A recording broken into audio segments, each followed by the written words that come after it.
नूनम ज्ञान यज्ञ स्मृतो बोधई। आज हमारे सब जने कहते जजमान आ गए, जजमान। हम तो पुरानी बाखर वालों से जा कहते जो हमारे मित्र यहाँ बड़ा सुंदर जनता से आए हैं भैया, बहुत बढ़िया, बड़े अंतरंग भाव।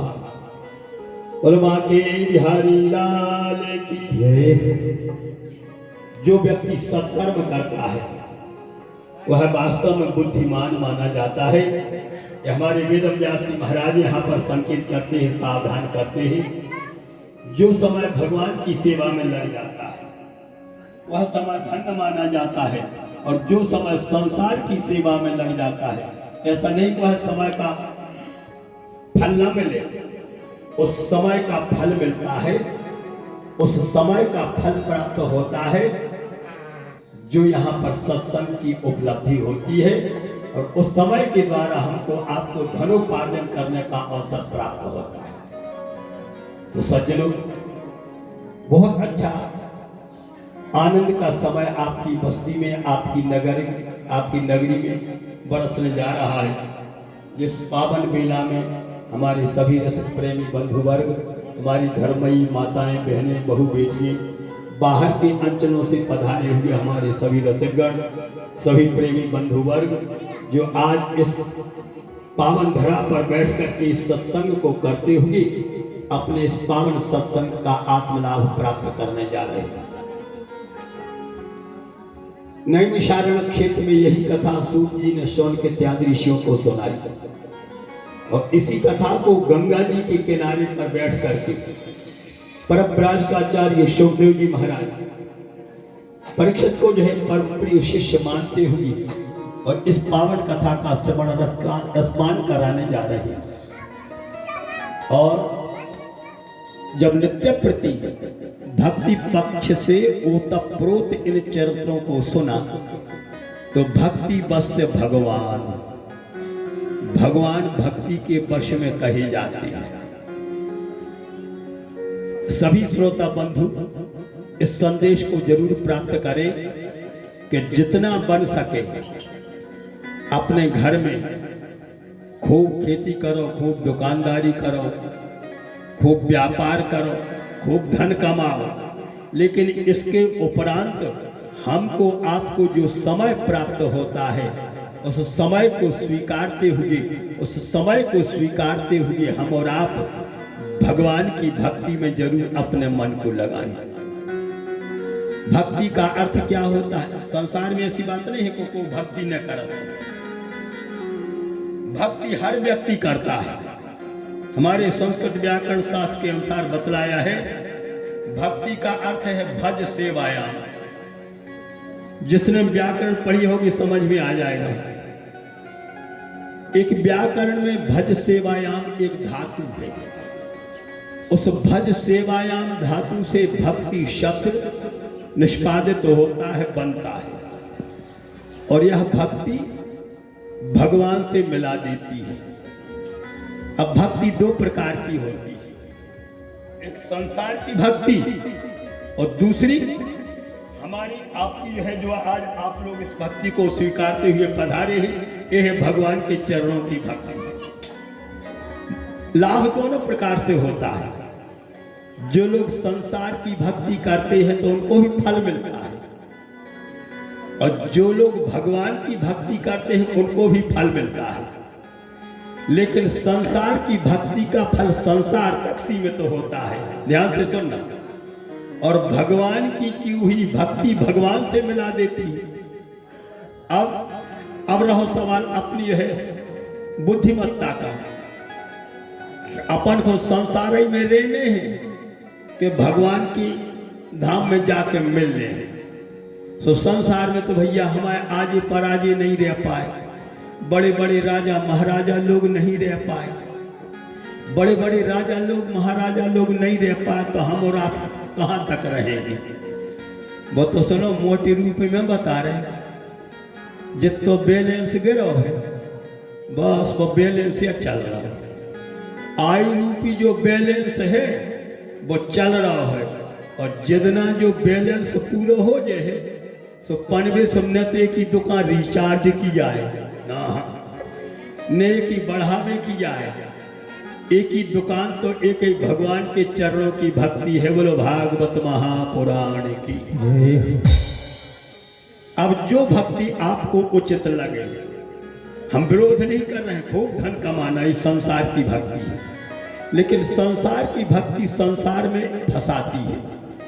और आज आप लोग संसार छोड़ करके, घर छोड़ करके, काम धंधे छोड़ करके जो यहाँ पर पधारे हो, तो ये भक्ति हमारी आपकी भगवान से मिला देती है। और जो भगवान से मिला देती है तो उस जीव का जो यहाँ पर जन्म सफल हो जाता है। इसलिए हमारे आचार्य लोग कहते हैं, जो जन कथा श्रवण मन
बस जाके और दुख लवलेश न सपने हुआ की।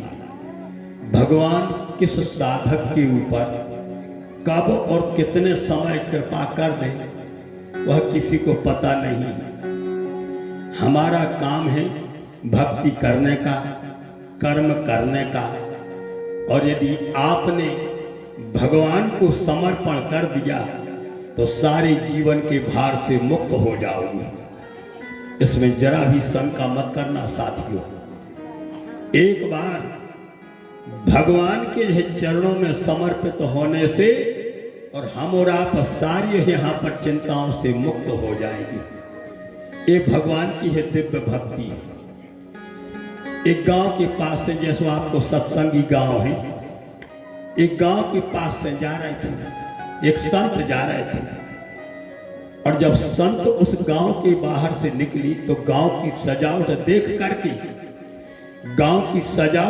करके, गांव को माहौल को देख करके उन्होंने उसी समय पूछा संत ने, क्यों भैया ये नगर किसका है? बोले नगर तो राजा भोज का है। अच्छा, बहुत सुंदर जो यहाँ पर भाव है, ध्यान देना कैसा दिव्य ज्ञान इनको प्राप्त होगा। राजा भोज कोई साधारण नहीं थे, दिव्य थे, चरित्रवान थे, बुद्धिमान थे। और जिनके यहाँ पर महाकवि कालिदास जैसे यहाँ पर विद्वान धुरंधर महान विभूति पंडित बने हो, बताओ तो क्या कमी होगी। लेकिन ध्यान देना, ये सत्संग कब होगा? जब संत की कृपा हो, जब संत की कृपा हो। राजा भोज सम्मान नहीं करते थे ब्राह्मणों को, पंडितों को और मनीषियों को। कैसा जो है संतों का आशीर्वाद प्राप्त होगा। वे संत चले जा रहे थे, भारी सजी धजी नगरी हती। तो उस समय पे साधु ने पूछा, क्या भैया यहाँ के राजा के दरबार में हमको जाना है। बिल्कुल सीधा रास्ता है, सीधी रास्ता है, चले जाओ। राजा की दूरी में पहुंच जाओ। अच्छी सभा है, बढ़िया मंडप है और बढ़िया जो सुंदर महल है।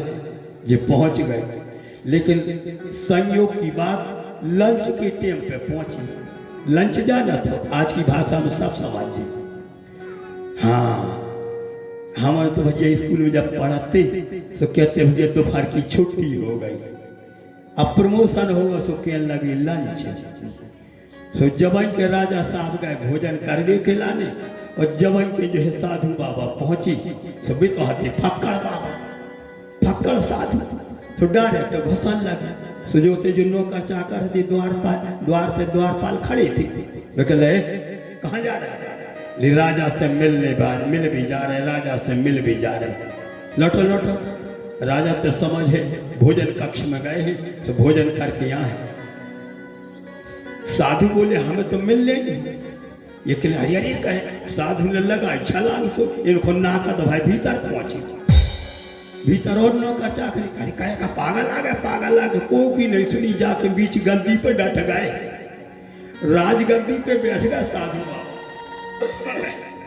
ये कहने लगा सुनो, ये पागल की है, घेरिया है। जब राजा है और जब उनके द्वारा सजा मिल है सो भक्तों के अगले में जी कैसा जो है व्यवहार है। साधु बैठा अच्छे अकड़ के और अच्छी गद्दी पर बैठा, बाही समय पर और राजा आया और गौतम देख वहां से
जैसे ही राजा भोजन करके और अपने भोजन कक्ष से आए और जैसे ही अपने है महल में मंडप में प्रवेश किए, तो जहां पर राजगद्दी बनी थी, जहां पर राजगद्दी थी भैया, अपनी सीट पे अपनी राजगद्दी पे एक साधु के लाने बैठो। देखो एक तो मूड पे न गाओ, राजा को तो दिमाग बिगड़ गया, जैसी लेन चली गई।